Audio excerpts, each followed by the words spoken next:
আমরা কিন্তু মাঝে মধ্যে এই ধরনের সবজির একটা রেসিপি রাখতে পারি। ওষুধে গুণাগুণ ভরা এই সবজিতে, খেতে অসাধারণ। আসসালামু আলাইকুম। আমি লোভনীয় একটা পেঁপের রেসিপি আপনাদের সাথে শেয়ার করছি। একটা পেঁপের অর্ধেকটা নিয়েছি, ভালোভাবে ধুয়ে একটু পানি দিয়ে ভাপিয়ে নিব। হাফ সিদ্ধ হলেই হবে, সামান্য একটু হলুদ দিব। একটু ঢেকে দিয়েছিলাম, আর ঢাকতে হবে না। ফুল সিদ্ধ করলে কিন্তু পেঁপেটা রান্না করতে করতে গলে যাবে। সিদ্ধ হয়ে গেছে, তুলে নিলাম।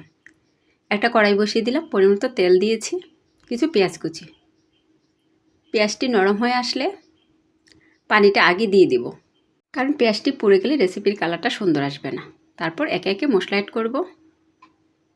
স্বাদ মতো লবণ, হলুদের গুঁড়া, মরিচের গুঁড়া, রসুন বাটা আর একটু ধনিয়ার গুঁড়া। এখন মশলাটা ভালোভাবে কষিয়ে নিব। আমি এই রেসিপিটা করব শিং মাছ দিয়ে। আপনারা চাইলে যে কোনো মাছ দিয়ে করতে পারেন।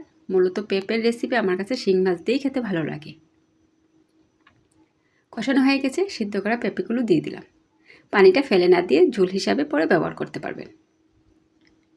এখন আস্তে আস্তে কষিয়ে নিব। আবারও বলছি, সিদ্ধ করতে গেলে পেঁপেটা বেশি সিদ্ধ করবেন না, হাফ সিদ্ধ হলেই হবে। কষানো হয়ে গেলে পরিমিত ঝোল দিয়ে দিব। এই রেসিপিতে হলুদ মরিচ একটু কম ব্যবহার করবেন, তাহলে সবুজ কালার থাকবে। আর এটা আপনাদের পছন্দ অনুযায়ী ব্যবহার করতে পারেন। ঝালের জন্য কাঁচামরিচটা ব্যবহার করা যায়। মাছগুলোকে আমি লবণ হলুদ দিয়ে ভেজে নিয়েছি। মাছগুলো দিয়ে কিছুক্ষণের জন্য ঢেকে দিব। ঢাকনাটা উঠিয়ে হালকা নেড়ে চেড়ে দিব। কিছু কাঁচামরিচের টুকরো দিয়ে দিব। রেসিপিটা হয়ে আসছে। আর কিছু ধনিয়া পাতা দিয়ে চুলাটা অফ করে দিব। এই রেসিপিটা ভালো লেগে থাকলে একটা শেয়ার করে দিবেন। আর অবশ্যই মাঝে মধ্যে এই ধরনের একটা রেসিপি খাবেন। শরীরের জন্য খুবই উপকার কাঁচা পেঁপে। কাঁচা পেঁপে ভর্তা, ভাজি, রান্না যে যেভাবে খাই না কেন, এটা শরীরের জন্য খুবই ভালো। কিছু ধনিয়া পাতা দিয়ে দিলাম। আর একটু নেড়ে চেড়ে কিছুক্ষণের জন্য ঢেকে চুলাটা অফ করে দিব।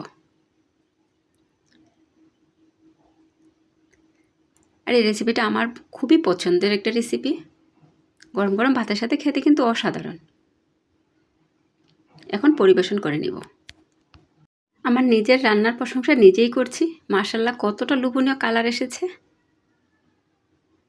এতক্ষণ ভিডিওটা দেখার জন্য অসংখ্য ধন্যবাদ। আবারও চলে আসবো আপনাদের মাঝে নতুন এক ভিডিও নিয়ে। ততক্ষণ সবাই ভালো থাকবেন। আল্লাহ হাফেজ।